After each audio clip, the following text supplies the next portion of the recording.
Assalamu alaikum. If y'all don't mind, I'm going to ask Brother Mark to join me. Mark is Supervisor of Circulation for the Muslim Journal. Thank you for the opportunity to speak on behalf of the Muslim Journal. I just want to preface with a few comments.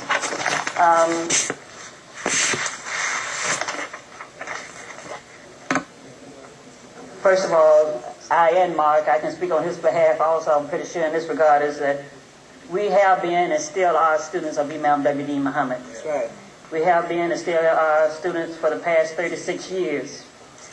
We are believers in the Quran, the message that Prophet Muhammad brought to us, which is a sobering message. When Imam Deen Muhammad spoke at the janazah for Brother Mahdi Islam, we remember Brother Mahdi. When Imam Muhammad spoke at Brother Mahdi's janazah, one of his comments was that life and death are of the same system. So the Quran also teaches us that the day follows the night and the night follows the day. As we are looking at world events now, we see many things happening, and we have to remember that life and death are of the same system. The Muslim Journal has tried very hard to bring to the readership what's going on not only in our local communities, but it's also what's going on in a worldwide community. And while we can say it's a us and them world, really it's not. The world is very small. And what affects Muslims overseas affects us here. And it should, if it doesn't affect us directly, then it should affect us in our heart. It should affect our prayers and how we pray. We want to remind everyone that the entire Muslim world, nearly the entire Muslim world is in turmoil, is in upheaval. And we have brought that to the attention of our readers through the Muslim Journal. In this issue, we were referring to the uprising in Egypt. Of course, that wasn't the first one. Tunisia came first, but Egypt didn't start in February. Egypt's uprising started early on. And the young guys on the internet who were, we have articles that we've gotten from people in Egypt. They said the young guys on the internet, when they began to show their dissent and their concern about their country and the way it was headed and the way the people were being treated, they they couldn't speak openly, so they went to the internet and they began to send out messages to each other as well as on Twitter.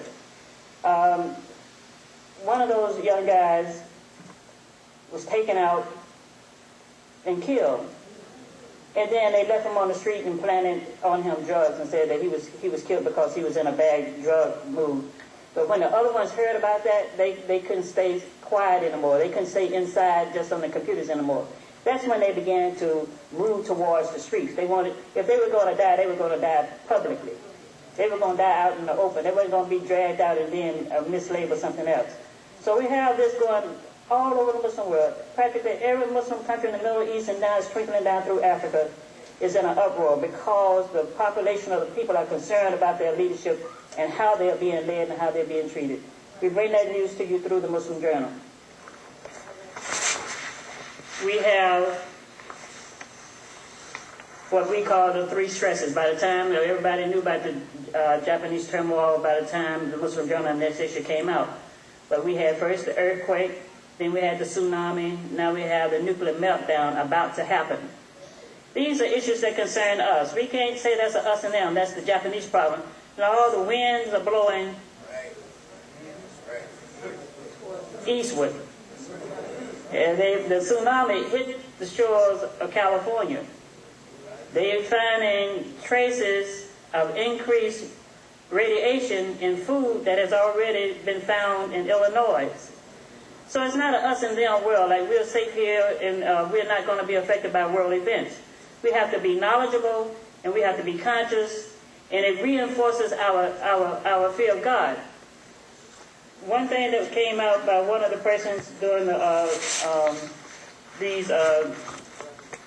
in the tragedies, the earth, you know, the Quran talks about when the earth, this great upheaval, when the earth upheaves, and everybody can say, what's wrong with her?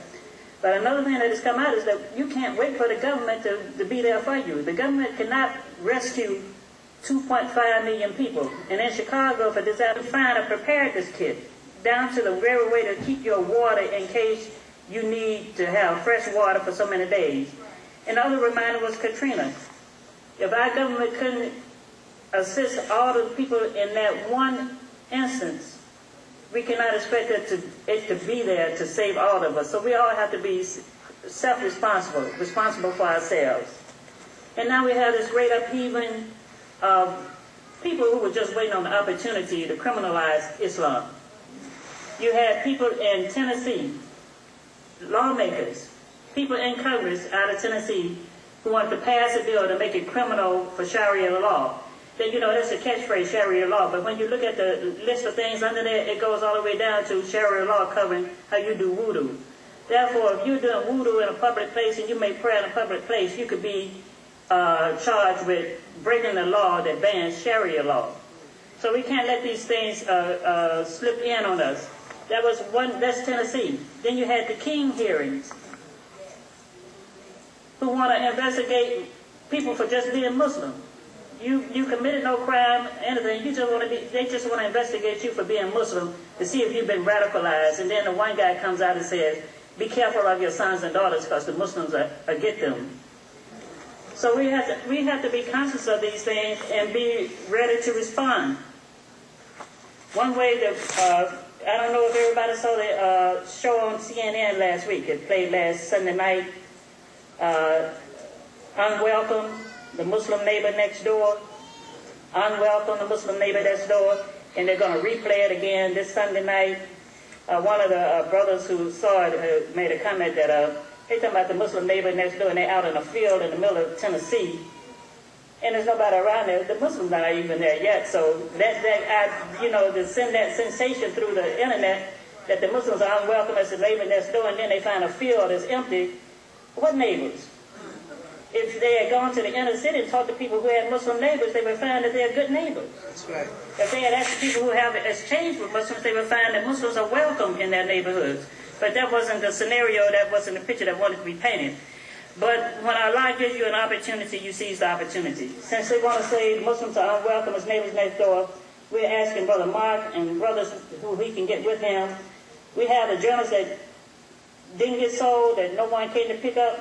We have a warehouse of journals, and we want to take those Muslim journals out and give them out to the people free of charge at the bus stops, at the train stations, at the ports. That's right. And tell them, these are your Muslims next door. That's right. In the Chronicles of a Muslim Journal, you will find the Muslims next door who are wanted and welcome.